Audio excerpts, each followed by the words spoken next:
I'm Kathleen Broderick Stagg, who helped make that mosaic 61 years ago, 60 years ago. 1964. That's amazing. And where are you living now? In Ohio. Oh, in Ohio, okay. Well, thank you very much for traveling for this day. Oh, it was so nice. And you came back for a visit? You're living in Wisconsin still? In Milwaukee. She's Oh, okay. Joanne Daly, and she also helped. The two of us did this mosaic. Well, thank you both, and we're looking forward to these questions and answers. This should be pretty good. Have a great day, everybody. Oh, nice to meet you.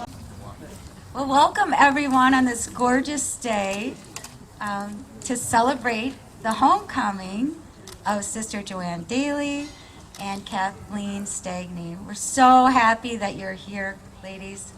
I was proud. I grew up as Dr. Broderick's daughter. And we're so thrilled that all of you are here to join us. We were hoping for a handful of people, and Father Gruba said, oh no, there'll be 100 people here. He was right. So thank you for coming. But before we get started, I just want to introduce myself. My name's Susie Ellington, and I'm originally from the Dells. And I'm a friend of Our Lady of Guadalupe Shrine, and I hope that you all will be as well when you leave here. That after my first visit here to see it, it just captured my heart, and I hope it captures your heart, and that you'll be friends with Our Lady of Guadalupe Shrine Endeavor. So today what's going to happen is I'm going to introduce Father, who will open with a prayer, and then he will introduce Kathleen and Joanne to you all, and they'll share some highlights of their time here, and then we can open it up for questions for all of you. I will be circulating with a lesser microphone throughout the audience if anyone has any questions. So when I thought, how am I going to introduce Father Dale Gruba? Wow. How many of you know Father Dale Gruba personally? So you know what I'm talking about, right? So I thought, okay, Father, you got to help me out here. I mean, I don't have all day to introduce you. So I said, what's the most important thing to you? What do you want to be remembered for? And I'll share that with you later. And I thought he would say something like one of his friends might say, well. And then I also found a journal in the Milwaukee Journal-Sentinel from just 2020 in, I think it was February, Valentine's Day actually. And that helped me out quite a bit. But I did have to edit that down quite a bit too, because there's so much there. But it really did capture the spirit of Father Dale, and it's a wonderful, wonderful article. So I recommend that you look that up to learn a little bit more about this man. He's incredible. So obviously his life vocation is a small community priest, and he is a priest at St. John's, and he also is out at St. James at Nishkoro. So how many of you are from those churches here today? Welcome. We're so glad that you're here. So I'm just going to give you a few words that each could have a book of their own. So Father is a preacher, a school principal. He's a winemaker, woodworker, author of many books, and he's a former cross-country coach. He's going to say, oh, you left out the most important things here because there's so many things, but he can fill in the gaps. He was an editor for NASCAR, was it Magazine's Father? And he was also a semi-driver. He can tell you more about that. So I like this, what I read in this article, which really made me giggle, is, I think of Father as just this NASCAR legendary chaplain. I mean, he's a celebrity within the NASCAR world, if you don't know that. So that's what I thought he would say he wanted to be remembered for. But he didn't. But I'll tell you, he went to Catholic University in Washington, D.C., and he skipped class to go to his first NASCAR race. Isn't that right, Father? I'm like, oh. So that's kind of where he got hooked, and that's a whole other long tale. But he went to his first NASCAR, and then he was an editor for some magazines and other writing. And he was a step-in chaplain down south where how many Catholic race car drivers were there? You know, at that time there weren't very many. Bobby Allison was a key Catholic that I knew and remained friends with down through the years. And then, of course, Kurt Busch recently was a close friend of mine. And he took me along when he did the double, when he did Indianapolis on Memorial Day and Charlotte on the same day. He took me along as his good luck charm, so that was kind of neat. That's so cool. And so what happened when he was down there one time, and I don't know how long into this whole journey this was, but the chaplain didn't show up. And Father immediately said, I'm in. And the rest is history, because he was requested back over and over and over. So yeah, that's what I thought this whole remembering thing was going to be about. But then I also read about him that he likes to celebrate special occasions like his 40th birthday. So he was trying to think of something really special to do to honor his 40th birthday, and he's thinking about it, and then one day he's going through the airport, I don't know what city, maybe Milwaukee, and he sees this magazine rack, and this article just jumps out at him, and the article was, out of Runner's World, how to run your first marathon at 40. But he didn't say at 40, he just said on his first marathon. I'll let you talk about it later, because I know you will just tell a long story. So just... I never should have read that. He said, I never should have read that magazine, because he knew that, no, he said, in the article it said, if I touch that magazine, no, don't reach for that magazine, don't reach for that magazine, and he did. And so that was February. By Memorial Day of that year, he ran his first marathon in Milwaukee, right? And the rest is history. He's run 63 marathons, and all over the world, actually, and he's run the big ones, you know, Boston, New York. But the only thing that has stopped him about 10 years ago was a knee replacement, a heart attack, and back surgery. But he still was thinking, maybe I could do it. And then he thought, no. So he discovered hand cycling, and he thought, oh, I'll do this for fun. It'll be nice exercise. Well, of course, he's doing marathons with hand cycling now. This man is so competitive. So a quote from him that I think, oh, and by the way, he likes to say, that would be neat a lot. Has anyone heard him say that before? Yeah, that was what he thought when he read the article about running. Oh, that would be neat. And then he's a marathon runner. So I love this quote. He says, quoted from that article, sometimes I honestly think that God leaves me on this earth because he can't quite figure out what I'm going to do next. And he wants to wait and see what that might be. And I believe that, because man of many talents. So in closing, what Father said to me, what he wanted to be remembered for, is that he never forgot where he grew up. He loves this area, and his heart is here, right? And so he wants all the people to know that are from this area how much he loves you, and how much this community means to him, and this area means to him. And I'll let him share the story more about how he was drawn back to the shrine. But now I'd like to introduce to you Father Dale Gruba. Please give him a round of applause.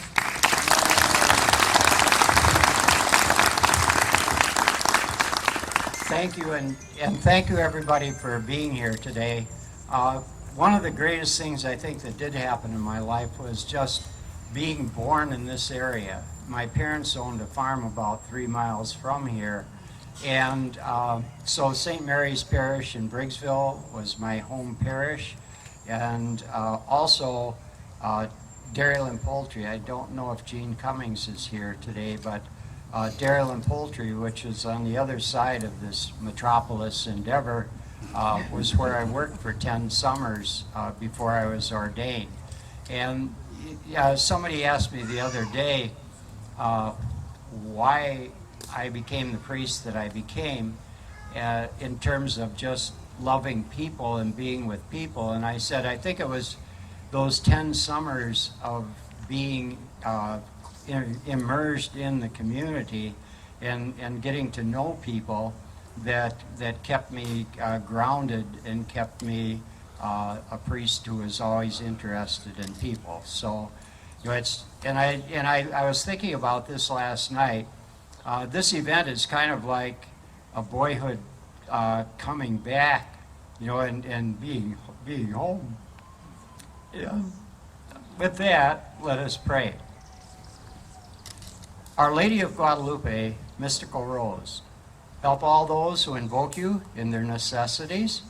And since you are the ever Virgin Mary and Mother of the true God, obtain for us from thy most holy Son the grace of keeping our faith, sweet hope in the midst of the bitterness of life, burning charity, and the precious gift of final perseverance. Amen. Amen. And I thank all of you for being here. You know, the three of us, it's not frivolous when we say we're happy to be here, because, you know, when you get to 80 years old, you know, and to have, I was amazed, you know, to find out that, number one, you were still alive. Yeah. Number two, you know, that you're just in great shape, you know, and it's just wonderful, you know, to think that, you know, the Blessed Mother, you know, has made it possible for you to be here, you know, and to speak with us today and just share your memories. But you know, there are so many things that we could discuss. But I think I'll begin by just doing an introduction of the two. And maybe, Joanne, if I could have you stand up so that they can recognize who you are. Joanne is a Cincinnati Dominican sister, and she grew up on a farm near Columbus, Wisconsin. And she entered the convent after graduating from Columbus Public High School. And she was always interested in art as a child and spent most of her religious life studying, teaching, and making art, or making it possible for others to participate in art through the starting of art centers, programs, and through classes. And then in 1964, shortly after receiving a BA degree in art from Rosary College, which is now Dominican University, Sister Joanne Daly, who was then called Graziana, and Sister Kathleen Broderick, who was then called Lucan, is it Lucan?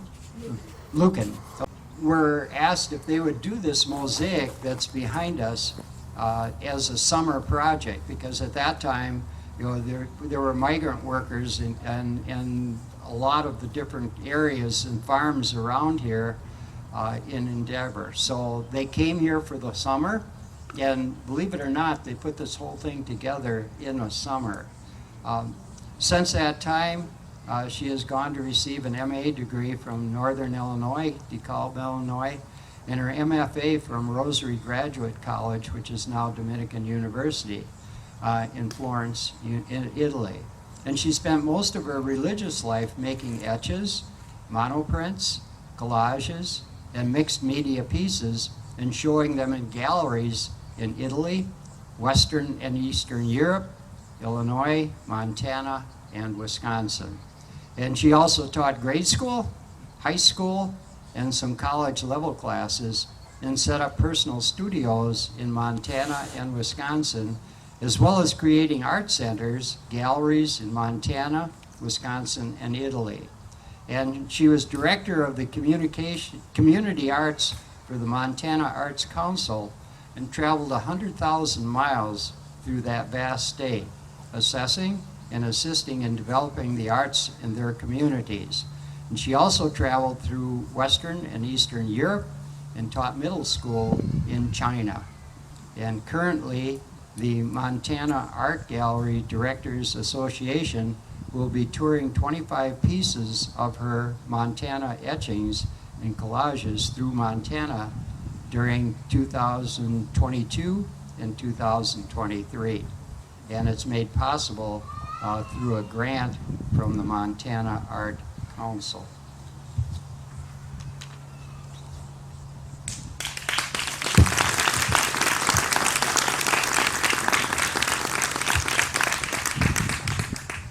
And Kathleen Broderick Stagney, who is with us also, great to have you here. Thank you for coming. By the way, can I see the hands of people who know Dr. Broderick? How many people know Dr. Broderick in the Dells? Because I'm one of his 6 daughters, She's one of the 6 daughters. and he has two sons too. But she was born in Milwaukee, and then she moved to the Dells when she was 7. And after graduating from grade school, she attended high school at the Mound in Cincinnati, Wisconsin. And then in 1958, after graduating high school, she entered the Dominican Sisters Order and was professed in 1960.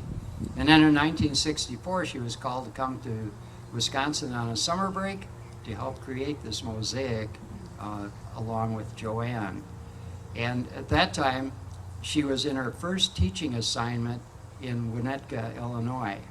And Kathleen and Joanne became a team as they had previously done mosaic projects at Dominican University in River Forest, Illinois. And then later, Kathleen attended University of Oregon in Eugene, where she earned her master's in fine arts. And then after several years of teaching in Catholic schools, she decided to leave the sisters. And after gaining permission from Pope Paul VI to leave the Dominican order, she continued to expand her talents. Kathleen worked in design layout for advertising. She also cared for severely abused people in Atlanta. She was then summoned to Massachusetts with a federal program to help teachers use their curriculum for creativity. And then Kathleen married in 1973, and they settled in Cleveland and raised 3 wonderful children that are dear to Kathleen's heart. She took an interest in glass and became a very successful designer of glass products and formed a very successful business. And then she formed a team that created walls of glass in residential, hotels, hospitals around Ohio. It was hot glass. It was hot glass? Okay. Because stained glass is called cold glass, and fused and slumped glass is called hot glass. Okay, here. And blown glass. Why don't you use the mic to explain? We did hot glass because it blown and fused and slumped glass is called hot glass, and we did a lot of fusing. Thank you. Then Kathleen retired from her business in 2011 and now resides in Cleveland. And she spends much of her time caring for the elderly. She continues to create with glass during retirement, but her passion has expanded to include writing and illustrating children's books. And look out for her young adult book that is in the works, My Trench Home and My High Home, on how I outsmarted the Nazis in World War II.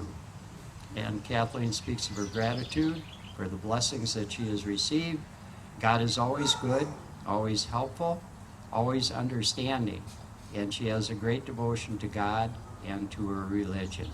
So with that, I'm just going to let the two of you maybe tell us about how you put this thing together and how it got started and what it was like, because I know that, you know, those were some warm days, and you at that time you were wearing the Dominican habits, and they were wool, and not only that, but they were white. So I'm sure that, you know, when you got done after a day's work, they were a mess too.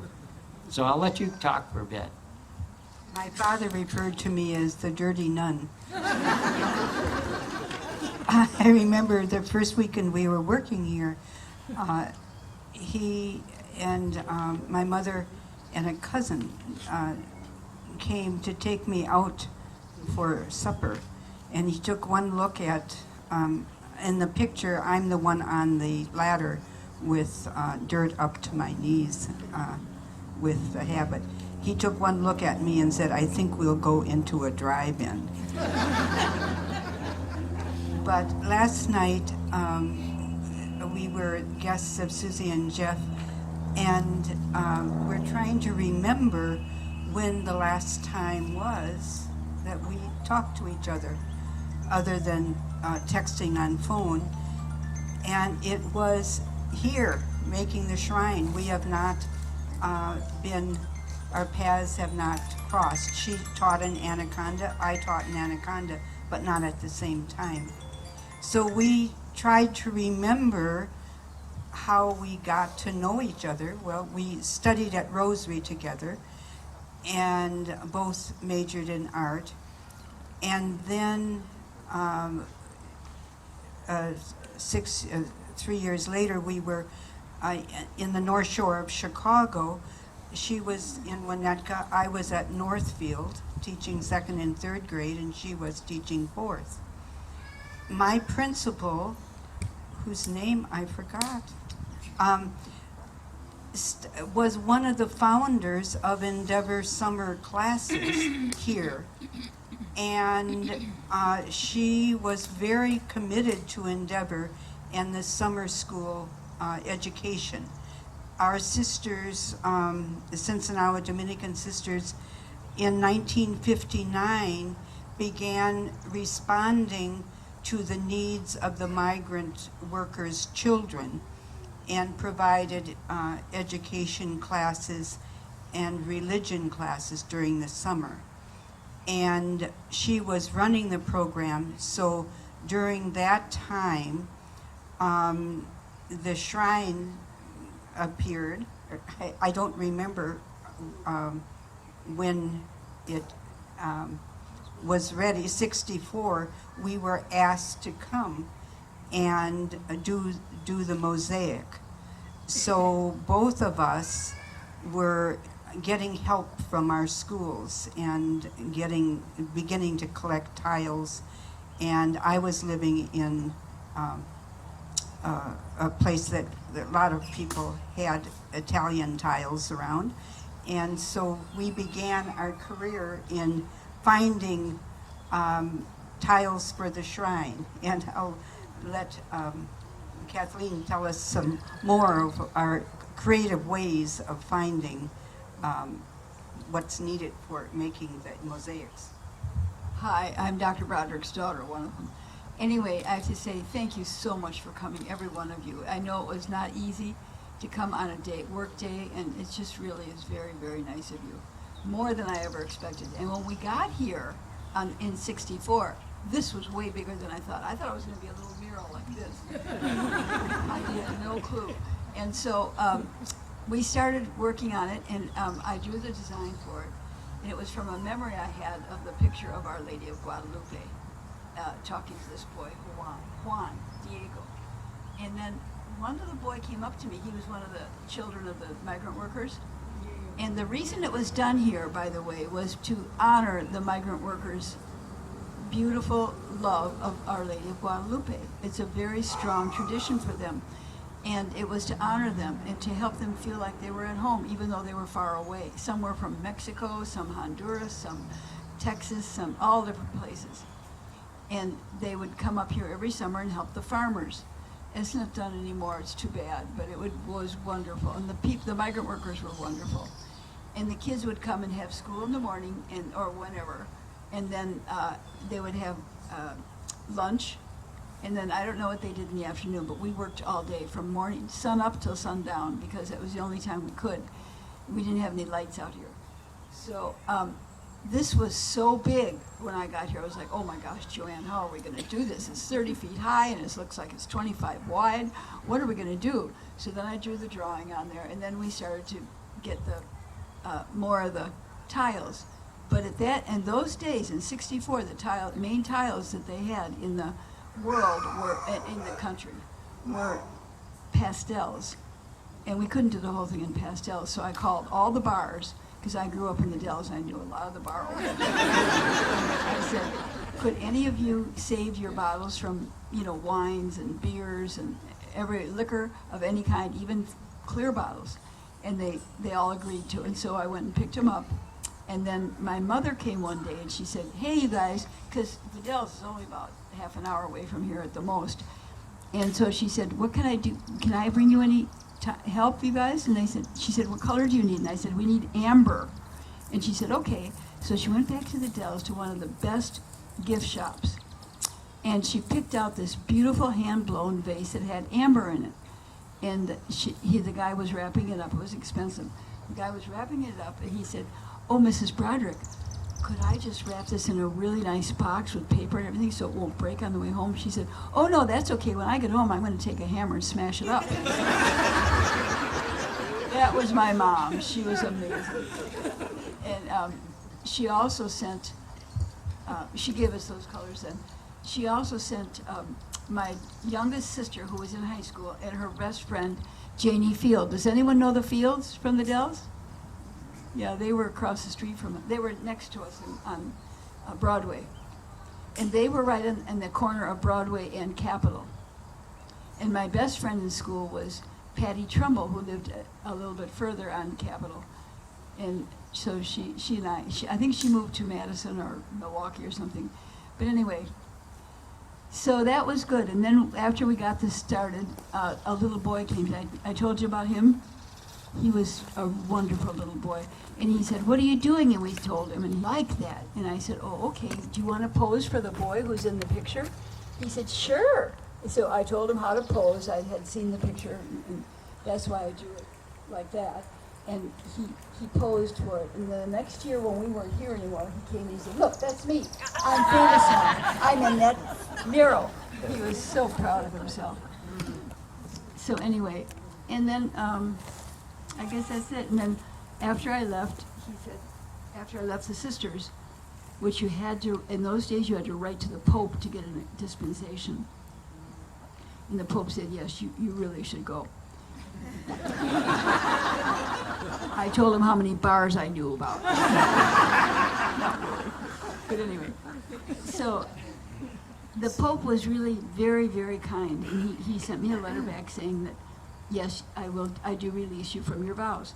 And so that was good. But I've never regretted it once. I went to a lot of places and worked in a lot of places. And one thing we had when I was, I think it was in the 80s and 90s, I was doing some fusing for this Jewish group. And they said, "Oh," because I was doing some awards they had. And they said, "Oh, can you do something bigger?" And I said, "Well, sure. I just have to have a bigger kiln." So I got this friend of mine to build a kiln that was 4 foot by 8 foot by a foot deep. And the kiln, we had 7 kilns altogether. We had one that was like a tabletop kiln, which was about like 18 by 18 by 18. And then we had 2 oval kilns and one other rectangle kiln that I had in my basement when I had my own studio before I got this. And so before I got to doing my business. And at the time, when I took some of my pieces, I did 2 things. I did fused pieces, and I did some costume jewelry with the glass, because in the 80s that was very popular. So anyway, I had taken some of them to a gallery, and the gallery said, "Stagny? That doesn't sound very artistic." And I said, "Well, you know, Judy Chicago did a lot of stuff, and she used the name of the city, so I'm going to name myself Manhattan." He said, "Oh, okay, that's better. Kathleen Manhattan is much better." And so I had, that was my DBA. Do you know what a DBA is? Doing business as. It's a subtitle. So that was my DBA. And even I worked for a lot of people in Philly designing glass for their glassware. They did a whole bunch of trays and bowls and things like that, because I was doing that for a while too, fusing and slumping. And they wanted me to design for them, which I did. And then I brought on this young man who was 22 at the time. And he really had a good idea, a good talent, art talent. I had him come and do some murals with me, because I was on the side. I was doing murals in people's homes, painting them to bring in money. And so his name was Skip Streeter, and he said, "Hey, how about if we call ourselves Streets of Manhattan?" I said, "Okay." And he's still doing it, by the way. After I left the studio in 2011, and I left for 2 reasons. One was that I knew that those 2 guys, I had brought in 2 different guys to help, and I knew that they needed to do it themselves because they were so capable. One was a full-fledged artist from Cleveland University, and then the other one was Skip, who hadn't gone to school yet but was very talented. So then this guy and I, these two guys and I did projects for many, many of the temples in the Cleveland area. It's very Jewish. And we just loved it. We did, like, one of our biggest one was 40 feet long. And we had to use panels that we made in those kilns. And we did some large, some small. And we kind of based them on Japanese paintings. Not like they were like them, but they were based on the idea of a Japanese painting. So it was good. Very good. Aren't these talented ladies? Wow. So, Father, did you want to talk a little bit about the shrine, or should we do questions? You want to talk a little bit more about the shrine? Okay. Because I've got some people. Yep. By the way, Kathleen, right down there in those boxes is the Blessed Mother and Bernadette, and there's going to be a shrine to Our Lady of Lourdes over here. And I want a bench with a glass seat on it, okay? Can you do that for an old priest? Hot glass. Okay, yeah, I really do, because I saw one in a Buddhist temple in Sedona, and I thought I've got to have that here. So anyway, thank you. See, I guess that in those days, I probably wasn't as talented as these two were, so I got the assignment of driving the school bus that brought kids here. And at the time I was working at Dirty Nun Poultry, and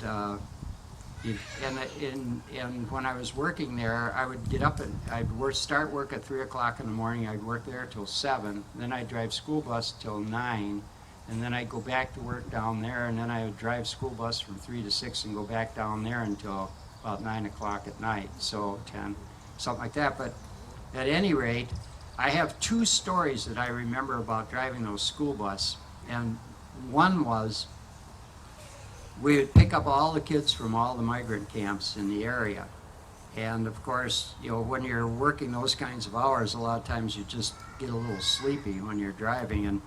And one time, there was a long driveway going into this migrant camp, and there was a culvert that had collapsed. So there was a real dip like that. And you had to slow down to almost nothing, you know, to avoid just bouncing the bus off the ground. Well, one morning I forgot, and I came off my seat, and I was holding the steering wheel, and that was all that kept me in the seat, was just, I was up off the seat, looking like this, and when I came down, I looked in the rear view mirror, and all the kids had bounced up above the seats and come back down. You know, so that, it was a crazy thing. You know, it was better than any amusement ride they ever had. I'm sure. Another time, and I don't remember the names, but we had turned the corner, we're coming up the street, and we stopped the bus out here, and this boy comes up from the back of the bus all the way, and he's crying. Oh, and he gets to me, and he looks at me, and he says, you know, Jose hit me. And I said, you go back and you hit Jose right in the nose. So all the way back, ooh, wham! You know, he hits him. So the 2 of them get off the bus, and I left them with the nuns and drove away quickly before there was any repercussions on my part. But, you know, I remember those days, but you know, they were just good days. And then, of course, I believe I helped lay some of the cement blocks in the building down here too. But you know, and the diocese, this was owned by the Diocese of Madison at the time. They had developed it with Bishop Hastridge and a number of other priests. And then, of course, farming became mechanized, so all of a sudden there weren't the migrant workers here, and the place just was neglected and left go. And some people from Endeavor called me and they said, you know, we're interested in using it as a community center. Can you give us the contacts in the diocese and how we could go about getting it to use. And the diocese gave it to them for $1. So then they used it as a community center up until probably, I don't know exactly when, but about 4 or 5 years ago, they called me and they said, we've all grown old, and we're thinking of who would be interested in preserving this thing and bringing it back to life. And they said, we knew you grew up in this community, and so we thought you would be the one to do it. And that was kind of how I got involved. There's been one thing about my life. I've always, whenever anybody has said you can't do something, I say I can do it. And my mother always used to just shake her head and say, don't tell him he can't do something because you're just asking for it. But when I was young, like when I was driving that school bus, I had just got my driver's license, and we were down at Dairyland Poultry, and the boss came out and he said, do you think you could drive a semi? The guy that was supposed to drive it isn't here tonight. And I probably hadn't driven other than from the farm to here at all. And I said, sure, I can drive that. And became a semi driver, and loved it. It was fun. You kind of got around that by not going near the way stations and things. If anybody that knows me knows I have ways of getting around things, but at any rate, so when they came and asked me about it, I thought, well, maybe I can do this, maybe I can do it. And when I walked around here and looked at everything, because this was all overgrown with brush and trees and whatnot, and many of the people in Endeavor didn't even know that it existed anymore, let alone people from outside of town. But I kind of looked and said, what have I got myself into?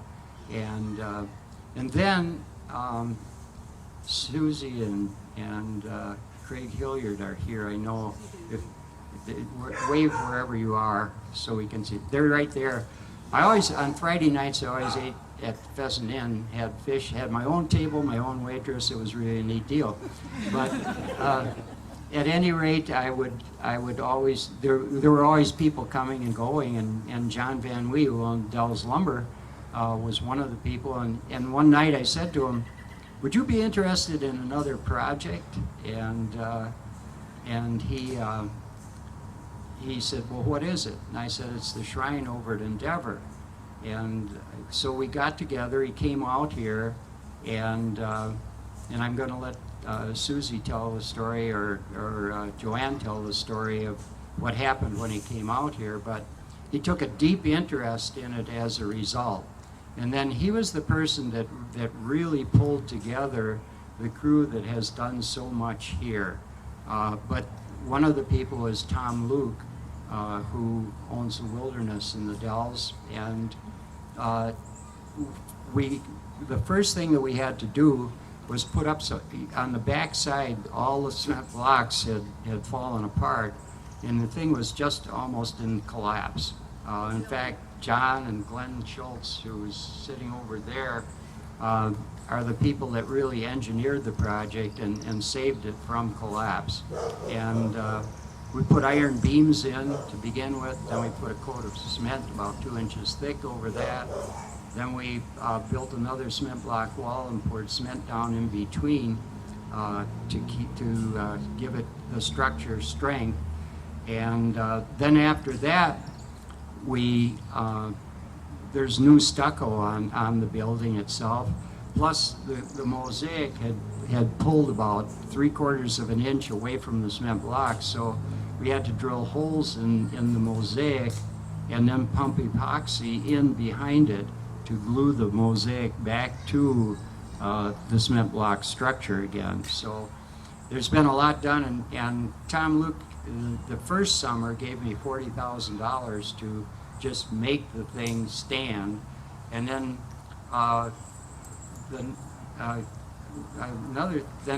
last year, and it was just, somehow I think the Blessed Mother kind of guides you, but I was going to call Joey, who's here somewhere, and over here, Joey, and I by mistake I called Tom Luke. Have you ever done that? Call the wrong person?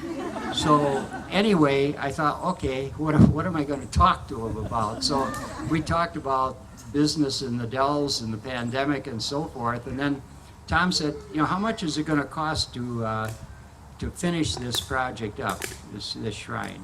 And I said, well, I'll get in touch with Glenn and we'll put a number out. He said, well, when you get the number, just tell me the number and give me the bank account that you want to put in, because we have a special bank account. But Joey Lute, who is the travel photographer, and is just much more. He's the person that knows people, that can really get the job done. And of course, we lost John Van Wee, and we regret the fact that he's not here, not with us anymore, but at the same time, Susie, his daughter, has really been a dynamo, when it comes to getting things done. And, all of these people, have just been fantastic. And this project would not be where it is now if it weren't for them. And I would also mention Kelly Trumbull, who has been a part of it. But it's just been a great ride, a great thing. And I hope that you'll stay with us as we develop this, and that you'll support us and that you'll come back. We may have, we haven't unboxed the statues yet, so we may have a gathering on the day that we get the statues, get the backdrop ready for it, and then unbox the statues and put them in place. So I thought about that. That would be another occasion for us to really get together. But I thank you very much for just coming, and for being here today.